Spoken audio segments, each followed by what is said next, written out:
Kudus, aku mau buktikan Kau hadir dalam ruangan. Bukan karena, tapi karena.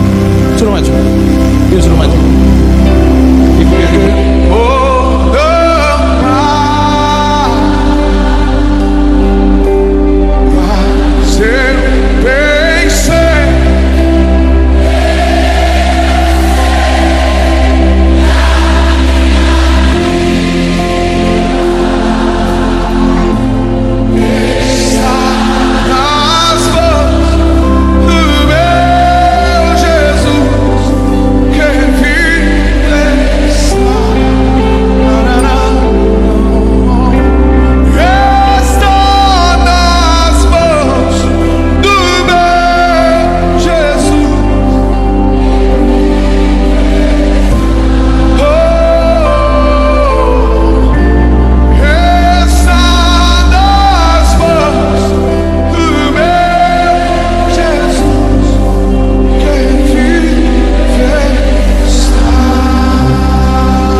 Terima kasih Tuhan buat pagi hari ini.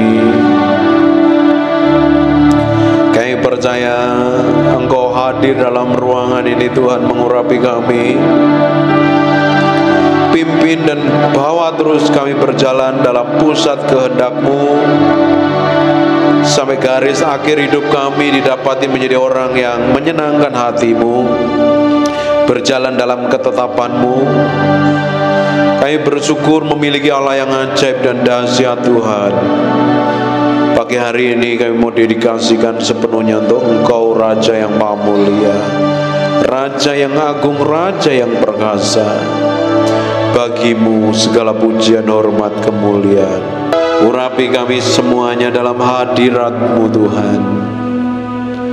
Wahyu, hikmat dan pengertian memenuhi hidup kami, menyingkapkan jalan dan ketetapan-Mu, supaya kami menjadi orang kesayangan-Mu Tuhan. Terima kasih Tuhan, kami belajar firman-Mu dalam nama Yesus. Haleluya, haleluya, amin, amin. Selamat datang di rumah Tuhan. Kalau saya pimpin ibadah selalu banyak nyembah Tuhan, karena yang kita bisa beri sama Tuhan hanya penyembahan kita. Kita nggak bisa beri apa-apa sebenarnya. Uang yang kita beri sama Tuhan itu kan nggak seberapa. Kita mau beri apa? Beri hidup kita, seringkali kita ngomel, gerutu, ngeluh, ngomong jelek, marah-marah dan lain sebagainya. Hidup kita perlu dikuduskan dan disucikan oleh darah Yesus. Yang kita bisa beri langsung adalah ucapan syukur, penyembahan lewat lidah bibir kita, sebagai pengagungan kita kepada Tuhan. Itu yang terbaik. Kita beri duit kita juga nggak seberapa sama Tuhan. Kita lebih banyak pakai untuk kepentingan kita sendiri, padahal itu berkat datangnya dari Tuhan. Tapi kalau kita mau beri yang terbaik, kita beri hidup kita sebagai persembahan sama Tuhan. Nah, ketika kita beri hidup kita sama Tuhan yang terbaik, pasti Tuhan akan tuntun setiap langkah kita berjalan di dalam kemenangan demi kemenangan.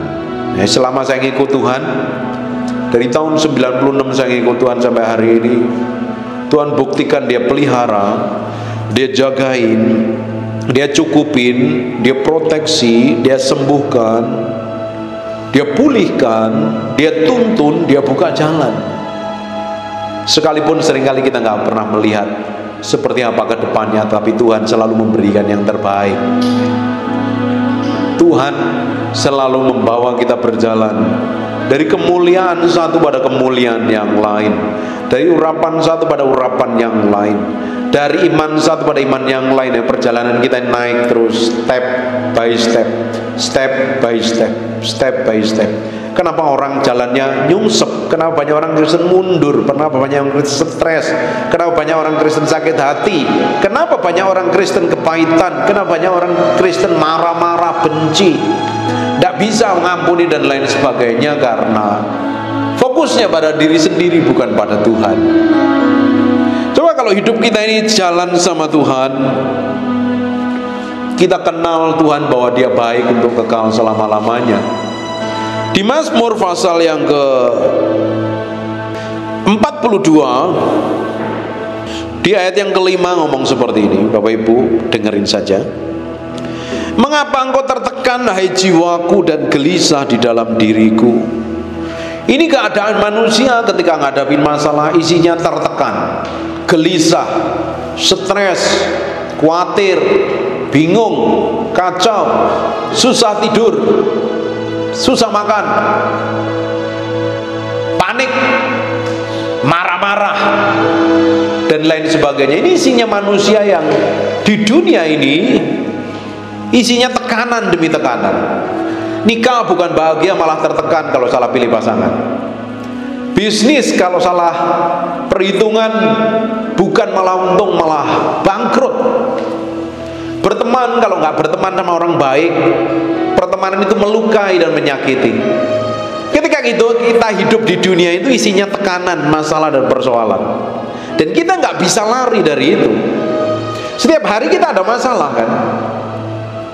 Yang jadi masalahnya bagaimana kita menyelesaikan dan menanggapi masalah itu. Kalau kita nggak ngerti firman, kita nggak ngerti kebenaran, ketika kita ngadapin masalah, istrinya nggak jauh beda dengan orang yang nggak kenal firman. Komplain, marah, gerutu, kesel, jengkel, sakit hati, benci, dendam, dan lain sebagainya. Itu yang membuat jiwa kita ini tertekan. Di jiwa ini ada perasaan, ada kemauan, ada kehendak. Kalau Bapak Ibu stres, tertekan, khawatir, artinya jiwamu yang tertekan. Pikiranmu, perasaanmu, kemauanmu. Kalau ibu kesel sama orang, ibu marah sama orang, kenapa? Perasaanmu yang terluka, perasaanmu yang tersakiti. Apalagi dengerin perkataan buruk orang lain, perlakuan buruk orang lain. Itu yang terluka di bagian mana? Di bagian jiwa ini loh. Jiwa itu berbicara tentang pikiran kita, perasaan kita, dan kehendak kita, kemauan kita. Ini seringkali menyeret kita bertolak belakang kepada firman. Makanya jiwa ini harus diperbaharui hari demi hari oleh firman. Dibaharui setiap hari dengan firman, sehingga semua keputusan, semua sikap, semua reaksi kita sesuai firman.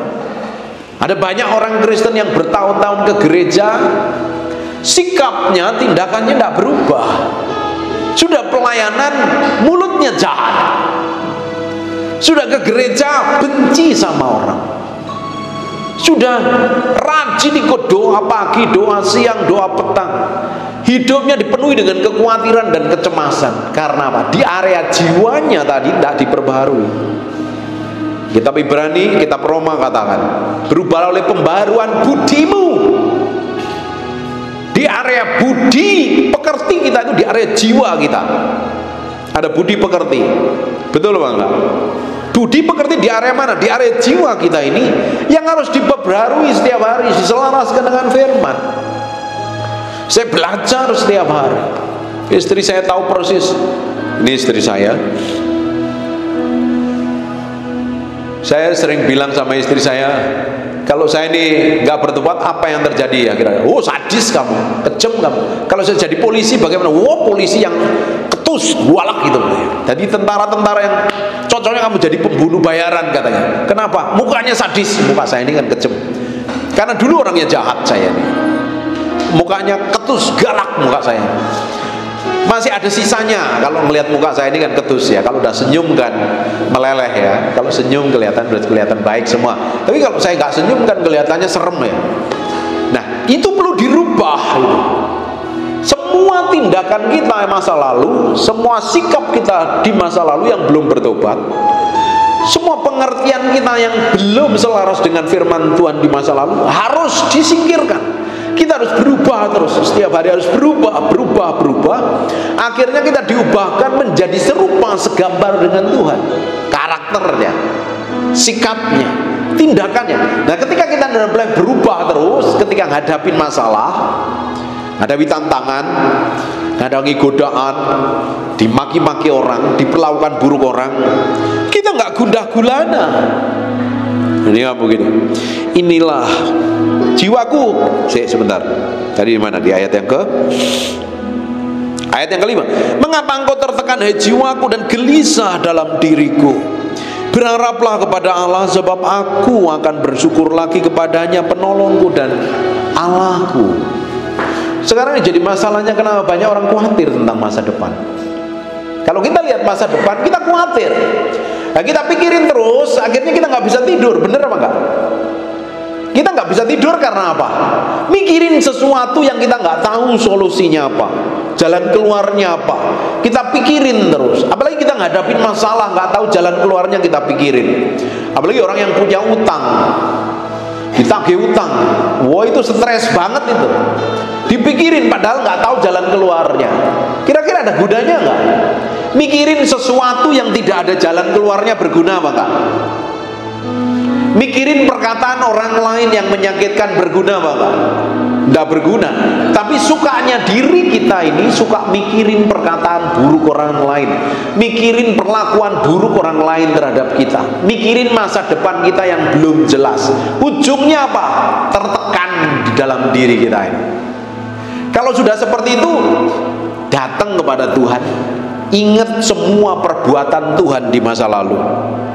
Ingat betul dulu Tuhan pernah tolong kita. Dia ngomong begini, sebab aku bersyukur lagi kepadanya, penolongku dan Allahku.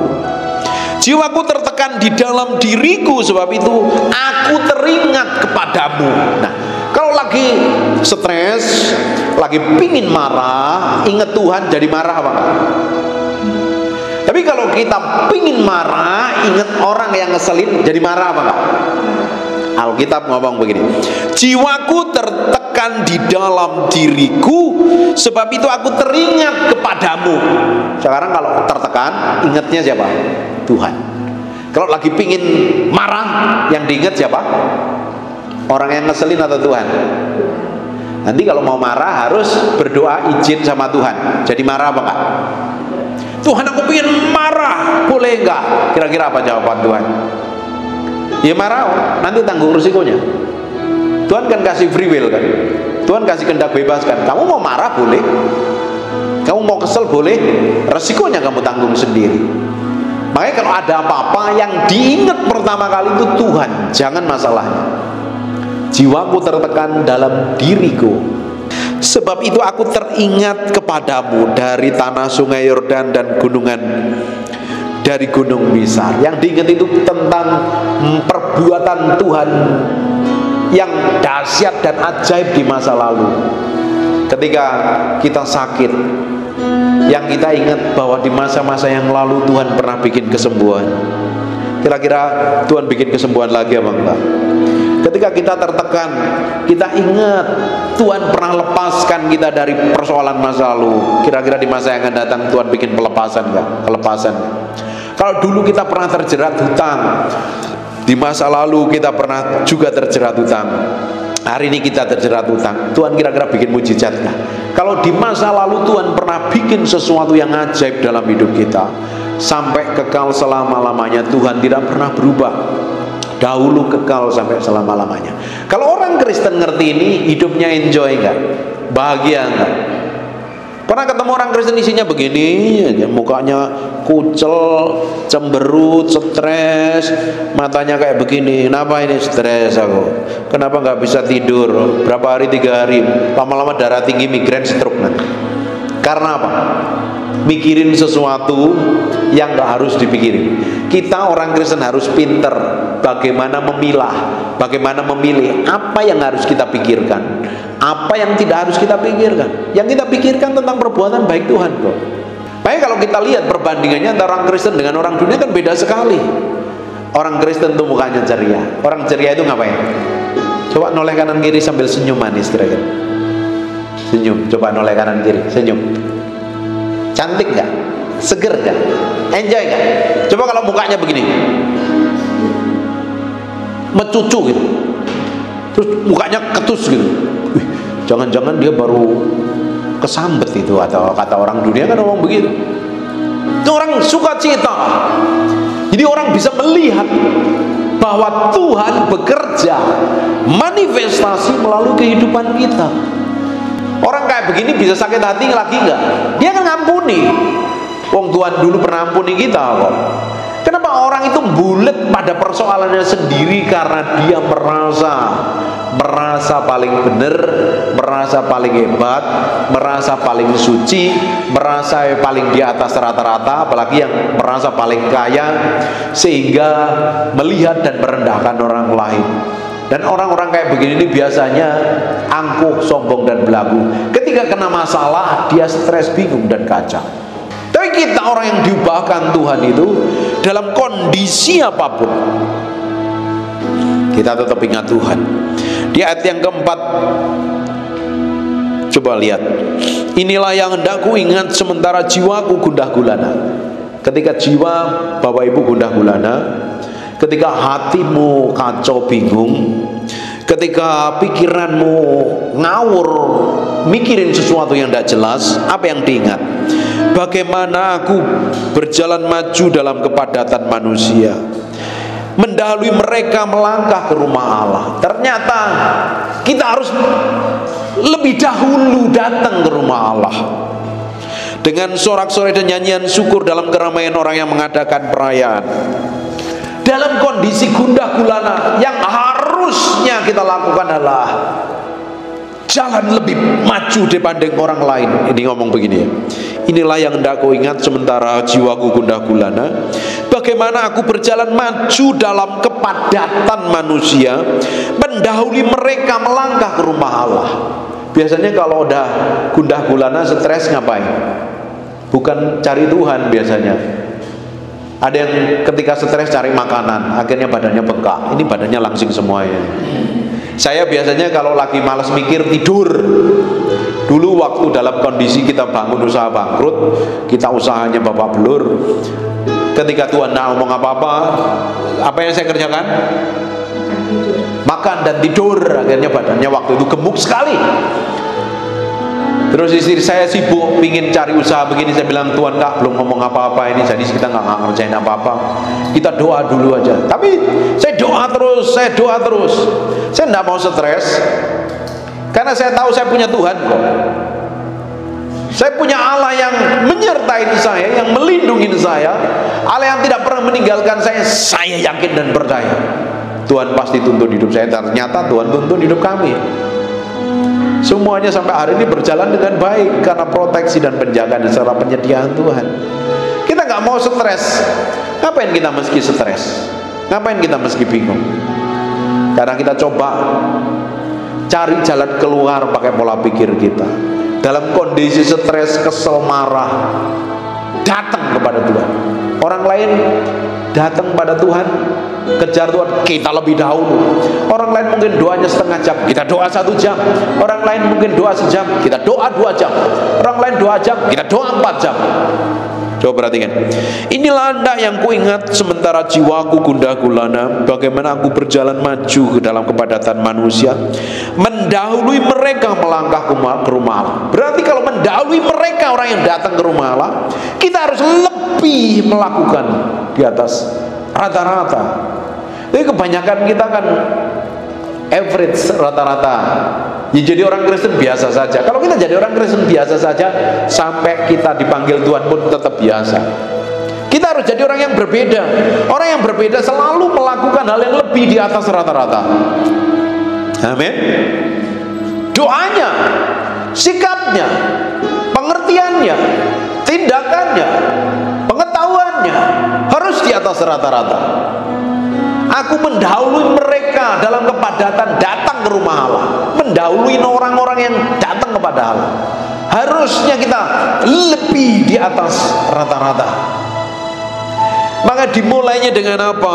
Coba lihat nih di ayat yang keduanya. Jiwaku haus kepada Allah yang hidup, boleh aku datang melihat Allah. Air mataku menjadi makananku siang dan malam, karena sepanjang hari orang berkata kepada aku.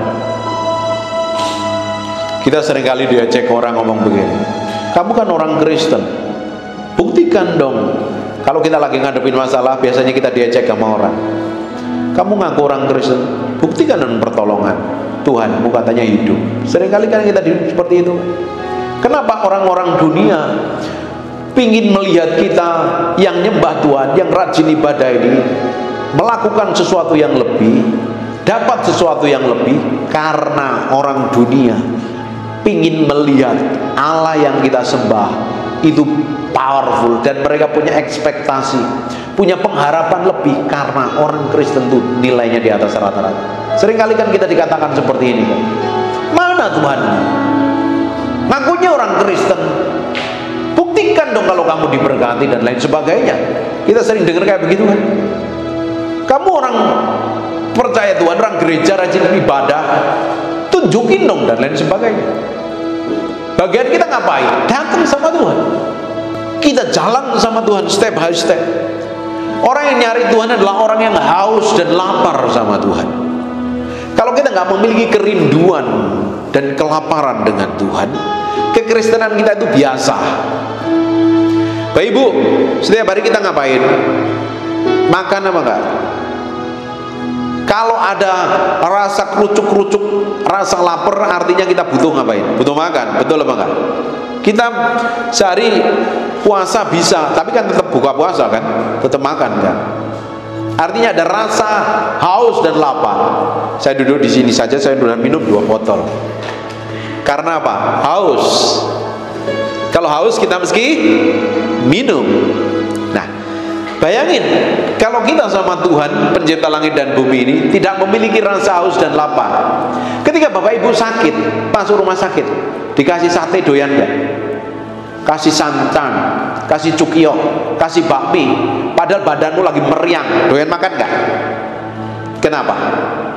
Enggak selera, enggak punya rasa haus dan lapar. Kasih jus yang paling enak, kasih steak yang mahal, Tony Romas mungkin, makan enggak? Enggak makan. Kenapa? Karena enggak memiliki rasa haus dan lapar. Sama dengan hidup kita. Kalau kita di rumah sakit, dalam kondisi sakit, kita nggak doyan makan, nggak doyan minum, maunya cepat sembuh kan? Bener apa enggak? Dipesenin makanan nggak dimakan, beliin buah kesukaan kita nggak makan, dikirimin makanan yang paling kita favoritkan, kita nggak selera makan karena kondisinya sakit. Orang Kristen kalau nggak memiliki rasa haus dan lapar, pingin kenal Tuhan, pingin ngalami Tuhan, artinya Kristen sakit. Kalau kita nggak pernah berdoa, datang sama Tuhan, ngomong sama Tuhan, cerita sama Tuhan, curhat sama Tuhan, kita lebih cenderung suka teriak, jerit, marah, emosi, ngamuk. Artinya Kristen kita sakit. Justru dalam kondisi kita mengalami tekanan yang hebat, masalah yang hebat, kalau kita nggak datang sama Tuhan, kita malah sakit. Kita harus datang sama Tuhan. Amin. Kalau kita nggak memiliki rasa haus dan lapar sama Tuhan, artinya kita orang Kristen yang datang ibadah tapi secara rohani sakit. Bisa bertumbuh nggak orang sakit? Nggak bakalan bertumbuh. Pohon kalau sakit bisa berbuah apa nggak? Nggak bisa berbuah. Tanaman kalau sakit nggak bisa berbuah. Anjing, kucing, binatang peliharaan, ayam atau apapun juga yang sakit, yang kita pelihara sakit, dia bisa beranak pinak? Nggak bisa, justru akan mati. Kekristenan pun juga sama. Kenapa orang Kristen itu gampang panik, gampang stres, gampang bingung, reaksinya salah, marah-marah, emosi, ngambek, marah, dan lain sebagainya? Karena sakit secara rohani. Kalau sehat, dia tahu kok apa yang harus diperbuat, dia tahu apa yang harus dilakukan. Orang Kristen yang sehat punya kerinduan pengen kenal Tuhan. Kayak datang hari ini nyembah Tuhan karena pingin kita berikan yang terbaik sama Tuhan. Amin. Pingin ngalami Tuhan, pingin nyembah Tuhan, pingin masuk dalam dimensi kedalamannya dengan Tuhan. Dan apa yang terjadi? Yang di dalam ini tiba-tiba kita ini semuanya punya handphone. Tante punya handphone kan? Kalau baterainya habis mesti diapain? Dicas. Waktu kita datang di dalam hadirat Tuhan, apalagi lagi bermasalah, waktu kita memiliki rasa haus dan lapar sama Tuhan, kita datang sama Tuhan sebenarnya seperti handphone yang baterainya sedang low. Kita seperti dicolok di dalam sumber itu. Apa yang terjadi? Terisi kembali, refresh, segar kembali. Jadi bisa dipakai. Sama dengan hidup kita. Kalau kita di luar Tuhan, kita nggak bisa melakukan apa-apa. Kita nggak bisa berbuat apa-apa. Anehnya, kita seringkali melakukan segala sesuatu di luar Tuhan, karena kita merasa pernah mengalami hal yang sama. Padahal Tuhan caranya Tuhan menyelesaikan masalah. Setiap masalah itu punya cara masing-masing. Sekalipun masalah itu sama, kadang penyelesaiannya Tuhan berbeda. Nah, makanya dibutuhkan kita ini datang sama Tuhan. Ngapain? Kita dicolok sama sumber tadi, supaya apa? Punya tenaga, berfungsi kembali kehidupan kita. Orang Kristen yang gak memiliki hubungan dengan Tuhan, hidupnya gak berfungsi apa-apa. Seperti sebuah handphone yang baterainya habis, bisa dipakai apa enggak? Meski diapain itu? Kalau nggak bisa dipakai kan, meski diservis, dicas kalau perlu. Kalau jelek diservis, kalau tidak guna sama sekali dibuang kan. Kekristenan kalau kita nggak nempel sama Tuhan, kita ini nggak bisa berguna. Sama sesama nggak berguna, sama pasangan hidup nggak berguna, sama anak cucu nggak berguna, sama tetangga nggak berguna. Padahal harusnya hidup kita ini berguna. Kemanapun kita ditempatkan, kita berguna dan berfungsi, mempermuliakan nama Tuhan. Amin. Makanya tujuan hidup kita hanya nyenengin hati Tuhan, gak ada yang lain. Orang yang seperti ini bisa ngomong, ku renungkan firman-Mu siang dan malam, ku pegang perintah-Mu dan ku lakukan. Engkau tahu ya Tuhan, tujuan hidupku hanyalah untuk menyenangkan hati-Mu.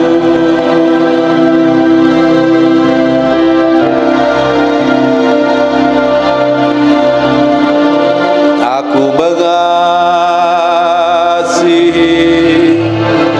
Engkau Yesus dengan segenap hatiku. Aku mengasihi Engkau Yesus dengan segenap jiwaku. Ku renungkan firman-Mu siang dan malam, ku pegang perintah-Mu dan ku lakukan. Engkau tahu ya Tuhan, tujuan hidupku hanyalah untuk menyenangkan hati-Mu. Terima kasih Tuhan, kami hanya ingin menyenangkan hati-Mu saja. Kami ingin memberikan yang terbaik dari hidup kami untuk menyenangkan hati-Mu saja. Perkataan, tindakan, ucapan kami hanya ingin menyenangkan hati-Mu saja. Kami ingin menyerahkan hati kami sepenuhnya untuk hormat kemuliaan-Mu.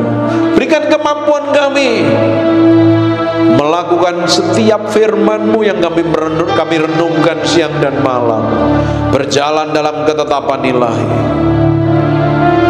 Terima kasih Tuhan.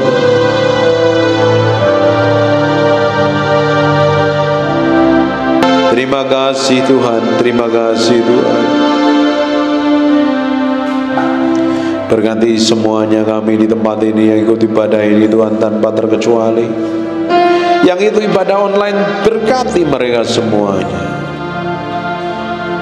Kami materikan firman-Mu dengan darah anak domba, biar anugerah dan kemurahan Tuhan melimpah-limpah. Terima kasih Tuhan, terima kasih. Kami menyerahkan sepenuhnya ke dalam tangan kuasa-Mu yang kudus. Pimpin terus, urapi terus dalam hidup kami. Kami kembalikan segala hormat pujian buat Raja kami yang maha mulia. Mulai hari ini kami mau belajar mengingat semua kebaikan-Mu. Dari lidah bibir kami ucapan syukur, pujian, pengagungan buat Raja kami yang maha agung. Dalam nama Yesus, berkat-Mu berkelimpahan, kesehatan yang sempurna. Dalam nama Yesus, dalam nama Yesus. Terima kasih Tuhan. Kami mau belajar memberikan yang terbaik buat Raja kami yang mulia. Yesus, Kau disanjung tinggi. Yesus, Kau disanjung tinggi.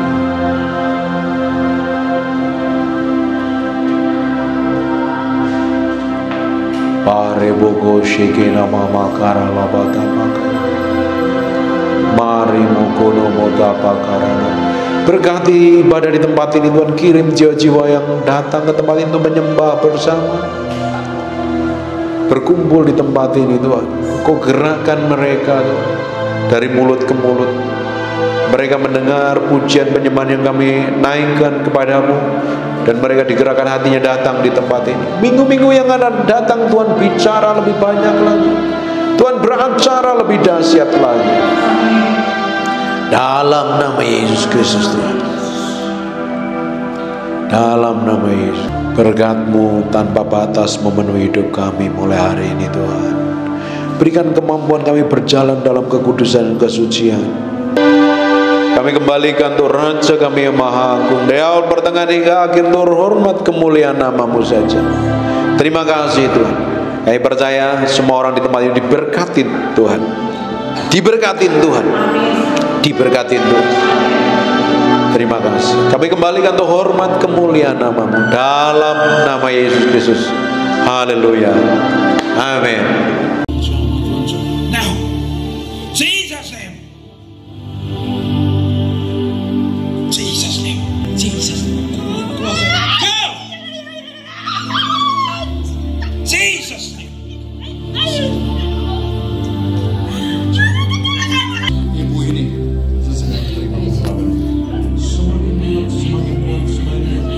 receive the name. Receive the name. Go. Saya lihat dalam mimpi ketika saya berdoa, ada urapan Tuhan.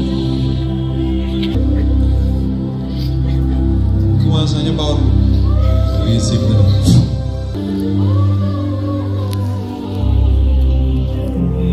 Jesus name. Receive the name. Down. Jesus. Masih nggak tahan dengan hadirat Tuhan ya? Ya, masih nggak tahan dengan hadirat Tuhan. Kuasa Jesus name semakin mengalir. Jesus name. Biarin.